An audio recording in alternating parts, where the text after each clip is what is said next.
చాలా చాలా చాలా చాలా ఆతృతతో వెండి వీణ గెలుచుకునే ఆ విన్నర్ ఎవరో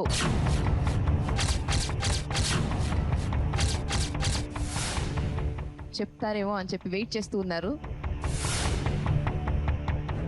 ఫస్ట్ ప్రైజ్, ఫస్ట్ విన్నర్, ఆ వెండి వీణ గెలుచుకునే విన్నర్ ఎవరు? వెండి వీణతో పాటు ₹1,00,000 బహుమతి గెలుచుకునే ఆ విన్నర్ ఎవరు?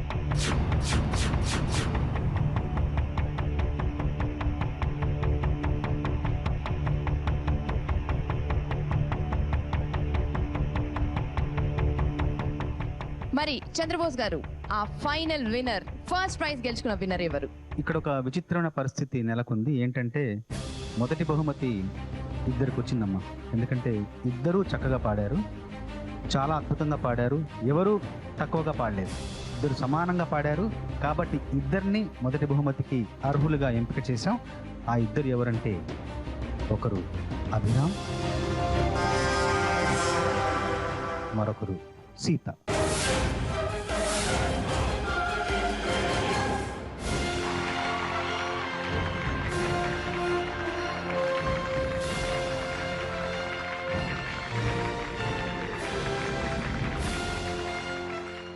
అభిరామ్ అండ్ సీత, వీళ్ళిద్దరిని ఫస్ట్ ప్రైజ్ విన్నర్స్ గా ఉషా గారు, చంద్రబోస్ గారు, అలాగే మేము ముగ్గురం ఏమనుకున్నాం అంటే సీత అండ్ అభిరామ్ కి ఫస్ట్ ప్రైజ్ ఇవ్వాల్సిందిగా మేము అనుకున్నాం అన్నమాట.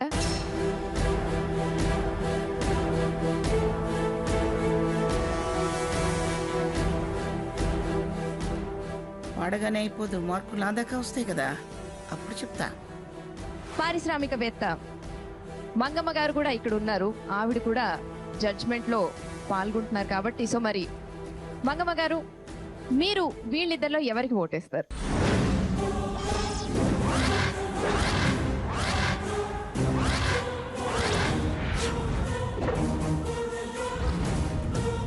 అభిరామ్ కా లేక సీతకా?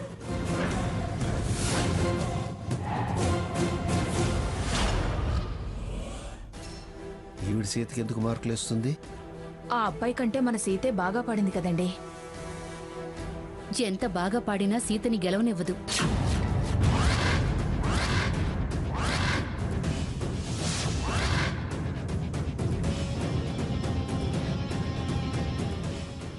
అందరికీ నమస్కారం. నా మీద గౌరవంతో నన్ను ముఖ్య అతిథిగా బహుమతి ప్రధానోత్సవానికి పిలిచి ఇలా సత్కరించడం సంతోషంగా ఉంది.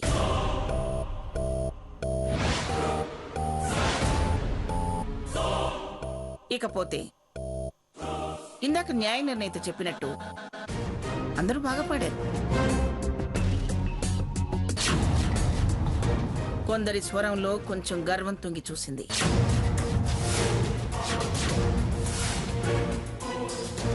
అది వాళ్ళ స్వర స్వభావం అనుకుంటా.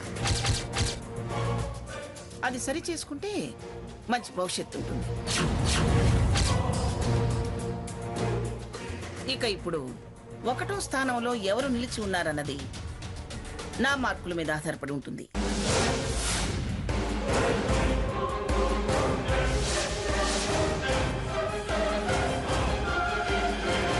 మా నాన్నగారు సంగీతం అంటే ప్రాణం ఇచ్చారు వారు కనుక ఆయన వారసురాలిగా ఇటువంటి ఎన్నో ఫంక్షన్లు నా చేతుల మీదుగా చేశాను కనుక నాకు కొంత అనుభవం ఉంది. ఆ అనుభవంతో చెప్తున్నాను, ఫస్ట్ ప్రైజ్ అభిరామ్కి ఇవ్వవలసిందిగా కోరుతున్నాను.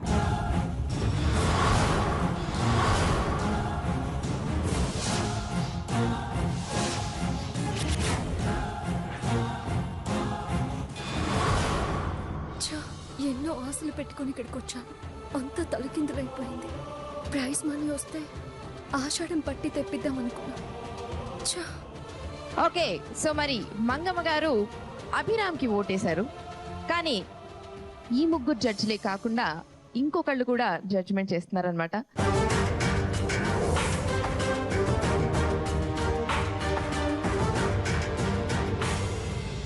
వాళ్ళే మన ప్రేక్షకులు. మన ప్రేక్షకుల జడ్జిమెంట్ కూడా కన్సిడరేషన్ లోకి తీసుకుని వాళ్ళకి ముందుగానే మేము ప్లకార్డ్స్ ఇవ్వడం జరిగింది పార్టిసిపెంట్స్ ఫోటోస్ తో. మరి ఎవరైతే అభిరామ్ సీతల మధ్యలో ఎవరైతే ఫైనల్ విన్నర్ గా మీరు అనుకుంటున్నారో వాళ్ళ ప్లెకార్డ్ మాత్రం మీరు మాకు చూపిస్తే మేము ఎక్కువ శాతం ఎవరి పేరైతే ఉందో వాళ్ళని విన్నర్ గా కన్సిడర్ చేయడం జరుగుతుంది. So audience, final decision is up to you.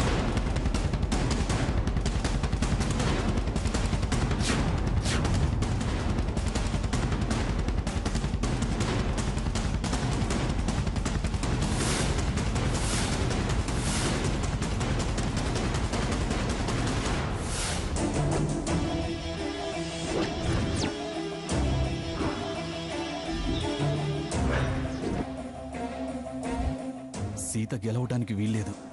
ఏం చేయాలి?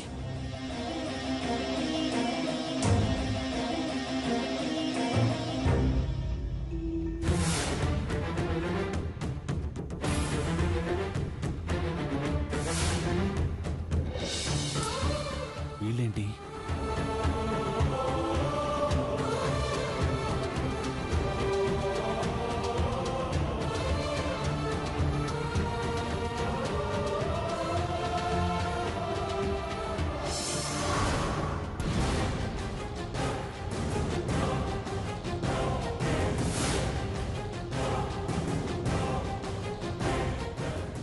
బాయ్స్, ప్లెకార్డ్స్ అన్ని కలెక్ట్ చేసుకొని పైకి తీసుకుని రండి.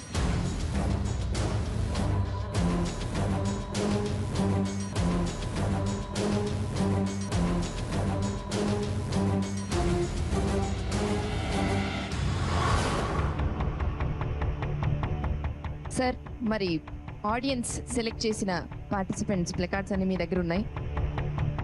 సో మీరే మెజారిటీ ఎవరికి ఓట్ చేశారో వాళ్ళని విన్నర్గా పరిగణించి వాళ్ళ పేరు అనౌన్స్ చేయవలసిందిగా కోరుతున్నాను.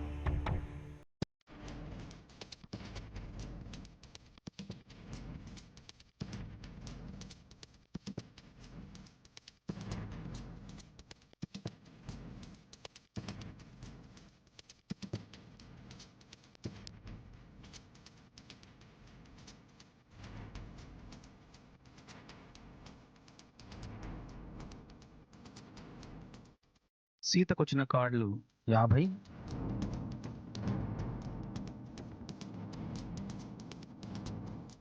అభిరామ్కి వచ్చిన కార్డులు 25. కాబట్టి తుది విజేత సీత.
కంగ్రాచులేషన్ సీత. మరి సీత ఫస్ట్ ప్రైజ్ విన్నర్ గా నిన్ను ఎంపిక చేశారు కాబట్టి మరి మన పారిశ్రామికవేత్త మంగమ్మ గారి చేతుల మీదుగా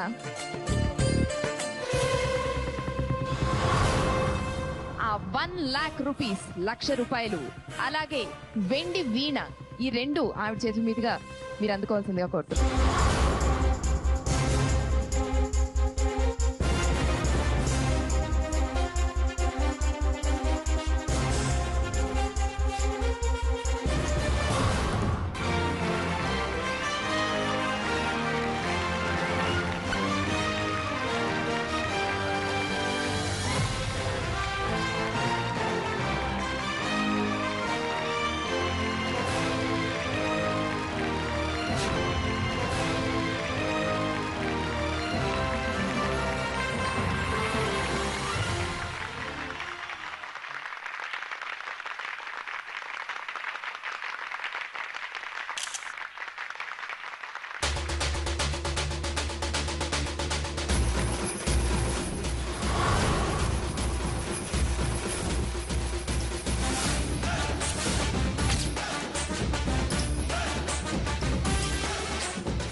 మరి మన జడ్జెస్ నీకు ఇది ప్రెజెంట్ చేయబోతున్నారు.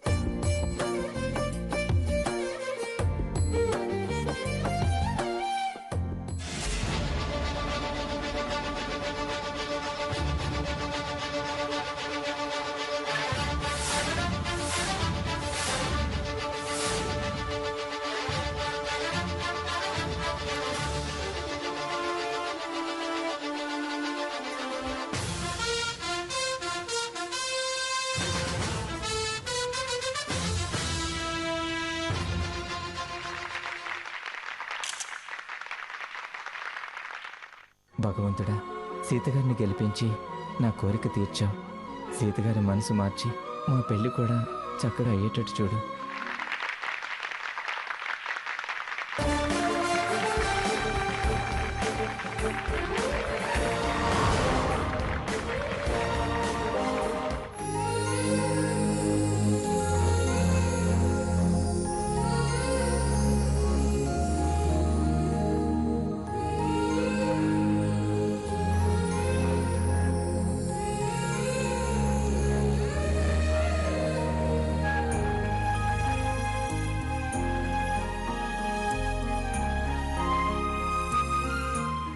సీత వాళ్ళ అమ్మా నాన్న కనుక ఈ సభలో ఉంటే వారిని వేదిక మీదకి ఆహ్వానిస్తున్నాం.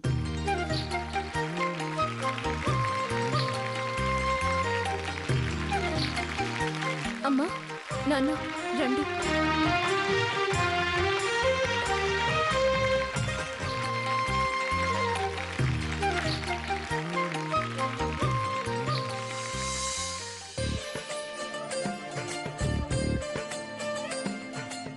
సీత అవటానికి రేడియో సీతగా అయినా కూడా అలనాటి రామాయణంలోని సీతకున్న ఓర్పు, సహనం లాంటి ఎన్నో మంచి సుగుణాలు నీలో ఉన్నాయి.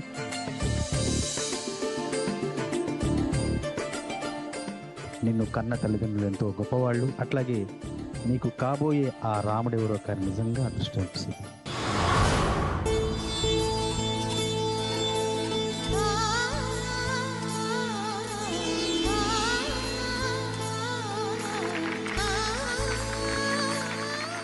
మరి ఈ సందర్భంలో సీత వాళ్ళ అమ్మ నాన్న నుంచి కొన్ని మాటలు.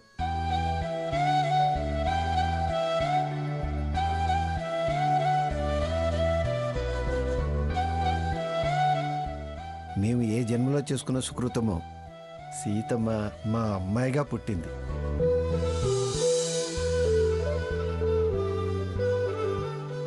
సీత మాకు కూతురని చెప్పుకునే కన్నా సీతకి మేము తల్లిదండ్రులు చెప్పుకోవడంలో మేము చాలా అదృష్టవంతులను ఫీల్ అవుతున్నాం, చాలా గర్వంగా ఫీల్ అవుతున్నాం అండి.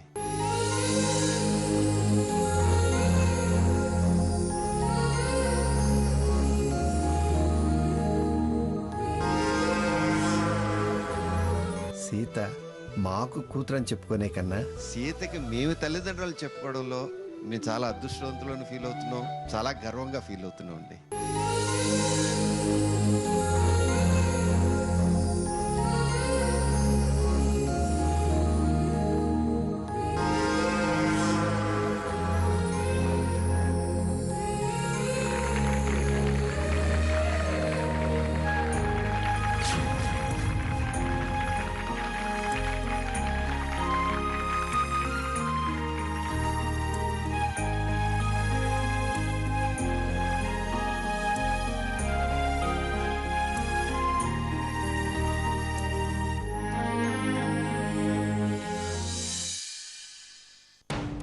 శకుంతల, శకుంతల, సీత. ఏంటక్క? శకుంతల, అన్ని నీటిగా సర్దు. అలాగే. ఏ వంక దొరికినా మన మీద విరుచుకుపడుతుంది. అక్క, నేను సీత ఈ పనులు చూసుకుంటాం. నువ్వు కంగారులో ఉప్పు కారం ఎక్కువ తక్కువ చేయకు. మంట పుట్టినా ఆ మంట మన మీదే వెళ్లదీస్తుంది. ఏంటో భూకంపం వస్తుందని తెలిసినా తుఫాను హెచ్చరికైనా ఇంత భయం ఏనాడు ఎరగం. ఈవిడ వస్తుందంటే నేల మీద కాలాగదు, చేతులు వణుకుతాయి, గుండె దడదల్లాడుతుంది, బుర్రేమో మొద్దు బారిపోతుంది. అమ్మా, ఎన్ని అనుభవాలైనా ఇంకా నీకు భయం ఎందుకు? అయినా చేయాల్సిన ఏర్పాట్లన్నీ చేశాం కదా. ఏం చేసినా ఏదో తక్కువైందని తప్పు చూపించి తగులాడుతుంది. సావిత్రి, ముందెళ్ళా వంట పని చూడు, వచ్చాక మళ్ళీ చేయడం కుదరదు. అవును పదక్క. పద సీత.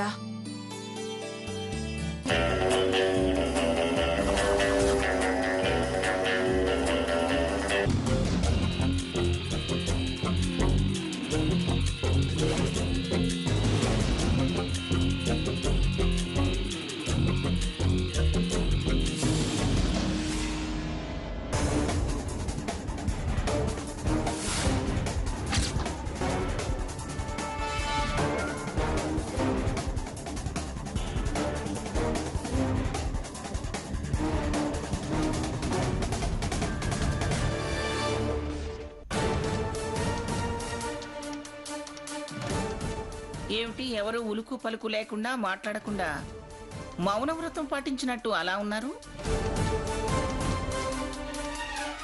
ఏమే స్వర్ణ, గలగలా మాట్లాడేదానివి నువ్వు కూడా ఏమిటి అలా సైలెంట్ గా ఉన్నావు? ఏం మాట్లాడమంటారమ్మమ్మా? ఏమైంది నీకు? ఆషాఢ పట్టీలో ఉండబోతున్నావు, ఆనందమేగా. ఏమే స్వర్ణ, గలగలా మాట్లాడేదానివి నువ్వు కూడా ఏమిటి అలా సైలెంట్ గా ఉన్నావు? ఏం మాట్లాడమంటారమ్మమ్మా? ఏమైంది నీకు? ఆషాఢ పట్టీలో ఉండబోతున్నావు, ఆనందమేగా. అమ్మమ్మ అమ్మమ్మ అని అలవాటయ్యి అమ్మ అమ్మ అనడం కొత్తగా ఉంటుందేమో అని దిగులుగా ఉంది. నేను అల్లరి చేయడం, మీరు స్వర్ణ అని గంభీరంగా అనడం ఈ నెలంతా ఉండదని బాధ. ఏ రోటికి తగ్గ పాట ఆ రోటి దగ్గర పాడటం నీకు బాగానే అలవాటైంది. చచ్చా, నేను నిజంగానే దిగులు పడుతున్నానమ్మమ్మా. అలాగా? అయితే అలా వెళ్ళి ఆషాఢం పట్టి పెట్టించుకొని ఇలా తీసుకొచ్చేస్తానే. ఎలా తీసుకొస్తావు? నేను ఆ మాట అంటే సాంప్రదాయం సాంప్రదాయమే అన్నావుగా. వాళ్ళని ఎస్టేట్ పంపిస్తానంటే అలా అన్నాను. పంపకుండా అత్తా కోడళ్ళు ఒకే గడప ఆషాఢ మాసంలో ఎలా దాడతారు? ఎస్టేట్కి వద్దన్నాను కానీ యాత్రలకు పంపించొద్దన్నానా నేను? ఏంటి, యాత్రలకు పంపుతావా? వాళ్ళది యాత్రలకు వెళ్లే వయసా? అసలు యాత్రలకి ముసలి వయసు వచ్చాక వెళ్ళటం ఏమిటండి? వయసులో ఉన్నప్పుడే వెళ్ళాలి. ముసలి వాళ్ళు అయిపోయిన తర్వాత యాత్రలకు వెళితే నడుము నొప్పులు, కాళ్ళు నొప్పులు, ఎక్కలేరు, దిగలేరు, ఏది చూడలేరు. అందుకని వయసులో ఉన్నప్పుడు వెళ్ళడమే మంచిది.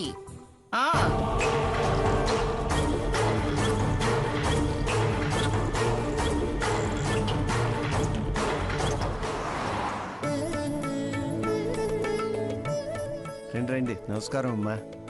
నమస్కారం పిన్ని గారు. నమస్కారం అండి. నమస్కారం.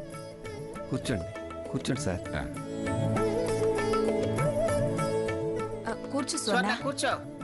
కూర్చోమ్మా. ఇవ్వు. స్వర్ణ, అల్లుడు గారు, బాబాయ్ గారు, పిన్ని గారు తీసుకోండి.